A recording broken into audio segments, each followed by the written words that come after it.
professor, professora da Escola Bíblica Dominical.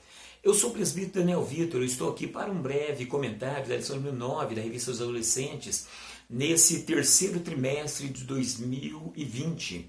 Revista esta que vem falando sobre a história da igreja para adolescentes. Na lição de hoje, a lição de número 9, vamos falar sobre Lutero e Calvino, dois agentes da reforma. É importante a gente observar que quando nós falamos em reforma protestante, na última lição comentamos um pouco sobre como a igreja chegou a essa necessidade e como é que a igreja chegou à possibilidade de uma reforma. E hoje nós vamos falar sobre esses dois personagens que foram fundamentais na reforma protestante. Martinho Lutero, ele tinha um grande questionamento. Como ser aceito por Deus. Então isso incomodava bastante Martinho Lutero. Lutero, que nasceu em 1483, ele veio de uma família pobre e formou em direito. Então Lutero ele se tornou advogado para realizar o sonho do seu pai. No entanto, ele tinha esse incômodo. Como que eu posso fazer para ser bom para Deus?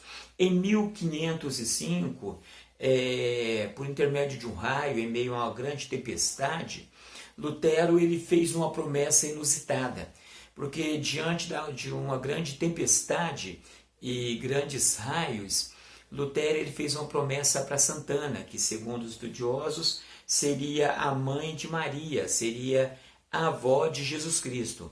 Ana, a avó de Jesus Cristo, que é considerada pela igreja como santa, né? Então Santana. A promessa de Lutero foi a seguinte: se eu for livre dessa tempestade, se eu escapar com vida dessa tempestade, eu prometo que eu vou me tornar um monge.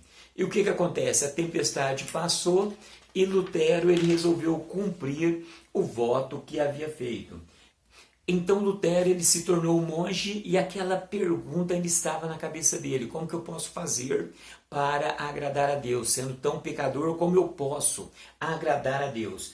Em 1508 ele recebeu um convite muito especial para ele. Ele recebeu um convite para ir para Roma, quer dizer, a cidade sede da igreja, onde estavam ali os homens mais importantes da igreja. Então, na mente de Lutero, ele falou: agora eu vou ter a oportunidade de encontrar resposta para os meus questionamentos. E ele foi para Roma. No entanto, quando ele chegou na cidade de Roma, ele ficou bastante decepcionado com a situação ali. Ele viu muitas coisas que ele não concordava. Ele viu muita riqueza, muito glamour e muito interesse que não eram verdadeiros interesses espirituais, mas muitos interesses materiais. E isso incomodou bastante Lutero. De Roma com os mesmos questionamentos, preocupado, entristecido e chateado com a situação da igreja e não encontrou ainda resposta ao como ser aceito por Deus sendo tão pecador. Em 1514, lendo Romanos capítulo 1 e verso 17, Lutero ele pôde compreender ali que a salvação ela é pela fé.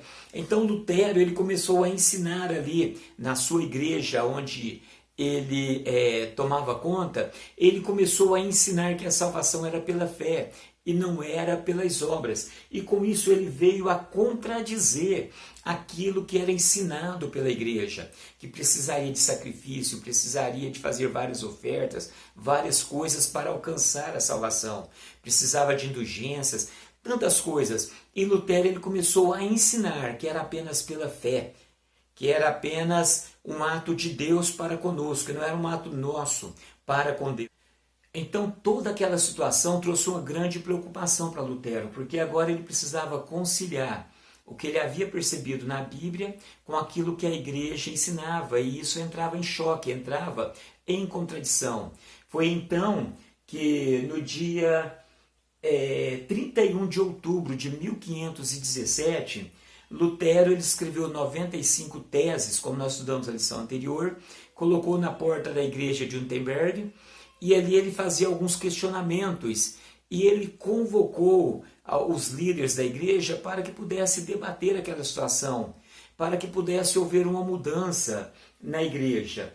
E, no entanto, isso não foi aceito.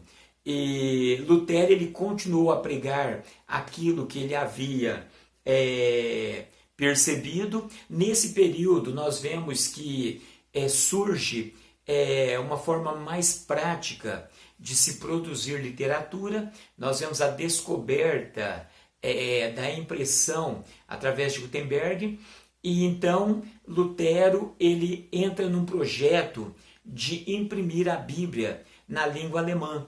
E ele, através da tradução da Bíblia e através de vários escritos, que de vez em quando ele lançava alguns panfletos com algumas teses, ele começou a trazer um movimento muito forte. E esse movimento ele culminou na Reforma Protestante. Como nós vimos na lição passada, Lutero ele foi perseguido, mas ele foi guardado por alguns príncipes que tinham interesse político contrário aos interesses da igreja. Então Lutero ele fez a tradução da Bíblia para o alemão.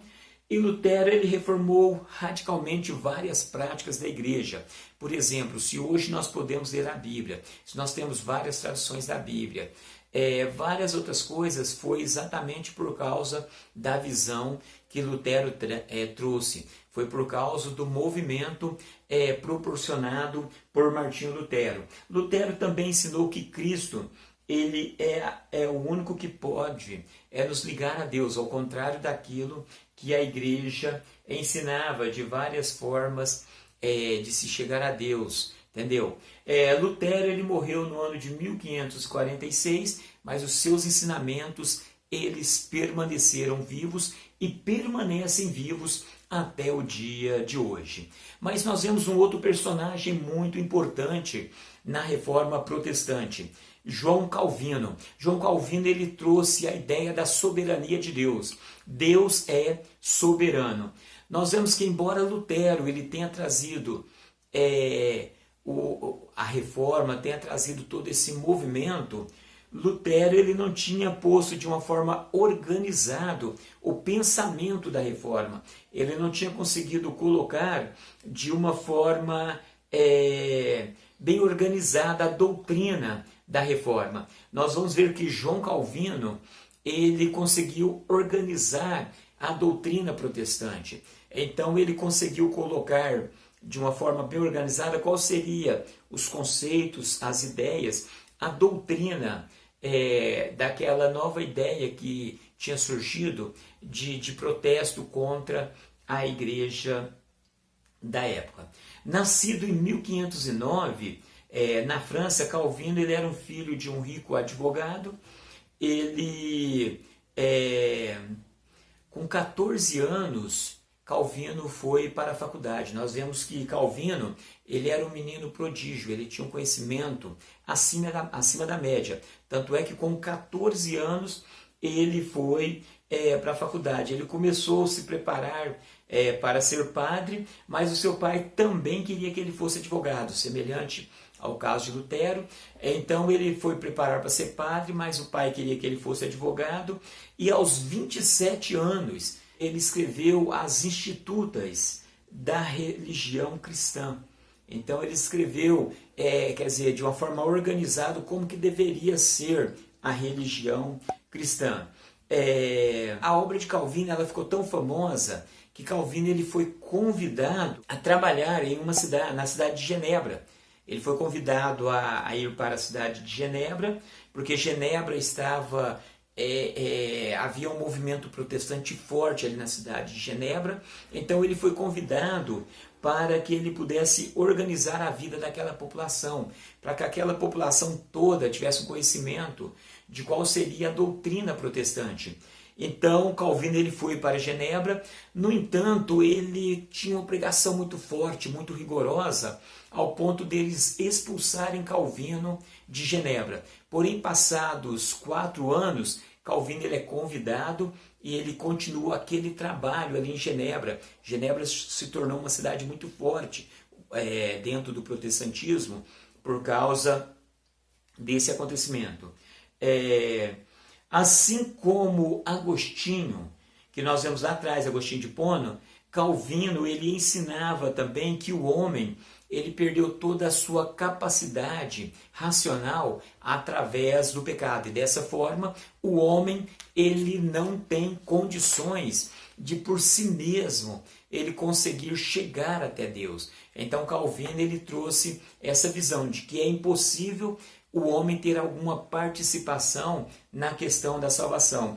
E isso trouxe bastante controvérsia. Nós vamos ver na próxima lição um pouco mais sobre esse questionamento, mas nós aprendemos que a palavra de Deus, muitas das vezes, Jesus ele fala sobre o homem tendo uma participação de uma forma muito pequena, mas tendo uma opção de escolha. No entanto, esse é um tema para a próxima semana. O importante é que hoje nós falamos sobre esses dois personagens muito importantes na história, não esquecendo que nós também somos peças fundamentais na história da igreja, porque a história ela continua e nós fazemos parte dessa história. Nós vemos que até hoje os livros de Lutero e de Calvino, eles são muito usados para melhorar o nosso conhecimento daquilo que nós buscamos na palavra